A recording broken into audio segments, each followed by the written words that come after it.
News first ಆಯೋಜಿಸ್ತಾ ಇರುವ ಕರ್ನಾಟಕದ ಅತಿ ದೊಡ್ಡ ಇವಿ ಎಕ್ಸ್ಪೋ. ಸರಿ, ಎಷ್ಟು ಗಂಟೆಗಾಯ್ತು? ನಿಮ್ಗೆ ಯಾವಾಗ ವಿಷಯ ಗೊತ್ತಾಗಿದ್ದು? ಮೇಡಮ್ ನಮಗೆ ಗೊತ್ತಾಗಿರೋದು ಬೆಳಗಿನ ಜಾವ 5 ಗಂಟೆನಾಗೆ. ಆಕ್ಸಿಡೆಂಟ್ ಬಂದು ಸುಮಾರು ಒಂದು ನೈಟ್ 11 ಗಂಟೆಗೆ ಆಗಿದೆ. ಅದೇ ನಮ್ಗೇನು ಮಾಹಿತಿ ಗೊತ್ತಾಗಿಲ್ಲ. ಯಾರೋ ಫೋನ್ ಮಾಡಿ ಹೇಳಿದಾಗ ನಮಗೆ ಗೊತ್ತಾಗಿದೆ ಹಿಂಗೆ ಆಕ್ಸಿಡೆಂಟ್ ಆಗಿದೆ. ಹಿಂಗೆ ನಮ್ಮ ಚಿಕ್ಕಪ್ಪ ಅವ್ರಿಗೆ ಯಾರೋ ಫೋನ್ ಮಾಡಿದ್ರು ಸ್ಟೇಷನಿಂದ, ನಿಮ್ಮ ಅದು ಹಿಂಗೆ ಆಕ್ಸಿಡೆಂಟ್ ಆಗಿದೆ ಅಂತ. ಹಂಗಾಗಿ ನಾವು ಇವಾಗೆ ಬಂದು ನೋಡ್ತಾ ಇದ್ದೀವಿ.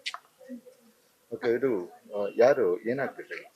ನಮ್ಮ ಚಿಕ್ಕಪ್ಪ ಅವರ ಮಗ, ನಮ್ಮ ತಮ್ಮ ಆಗಬೇಕಾಗಿತ್ತು.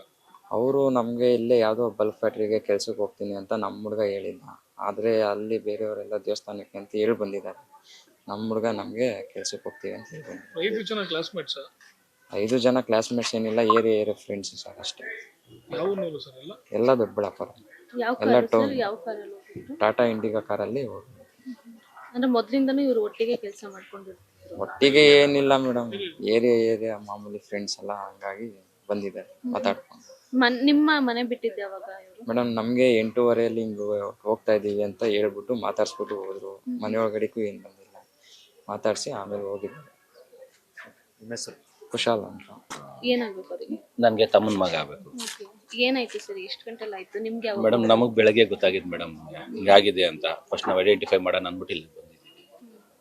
ಅದೇ ಆಮೇಲೆ ಅಲ್ಲಿ ನೋಡಿ ಅವ್ರ ಅಪ್ಪ ಅವ್ರ ಅಮ್ಮ ಎಲ್ಲ ನೋಡಿ ಐಡೆಂಟಿಫೈ ಮಾಡಿ ಇದು ಮಾಡ್ಕೊಂಡಿದ್ದಾರೆ. ಅಲ್ಲ, ಏನಂತ ಹೇಳ್ಬಿಟ್ಟು ಹೋಗಿದ್ದು? ಅದು ನಮ್ಗೇನು ಗೊತ್ತಿಲ್ಲ ಸರ್, ಏನು ಅಂತಾನೆ ಹೇಳಿರ್ಲಿಲ್ಲ. ಏನೋ ಅವ್ರ ಅಮ್ಮನ ನೆನ್ನೆ ತಮ್ಮನ್ನು ಮಾತಾಡ್ಸ್ಕೊಂಡು ರಾತ್ರಿ ಹೋಗಿರೋದು. ಏನ್ ಕೆಲಸ ಮಾಡ್ಕೊಂಡಿದ್ರು ಸರ್? ಮೇಡಮ್ ಅವನು ಮನೆಗೆ ಮಗ್ಗ ಬಿಡ್ತಾ ಇದ್ದ. 10th ಇದಾಗಿತ್ತು, ಫೇಲ್ ಆಗಿತ್ತು. ಮನೆಗೆ ಮಗ್ಗ ಕೆಲಸ ಮಾಡ್ಕೊಂಡು ಇದ್ದ.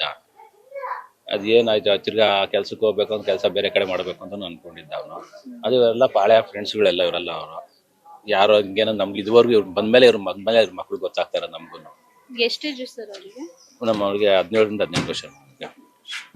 ನಿಮ್ಮ ಹೆಸರು ಸರ್? ಮೇಡಮ್ ರಮೇಶ್ ಅಂತ.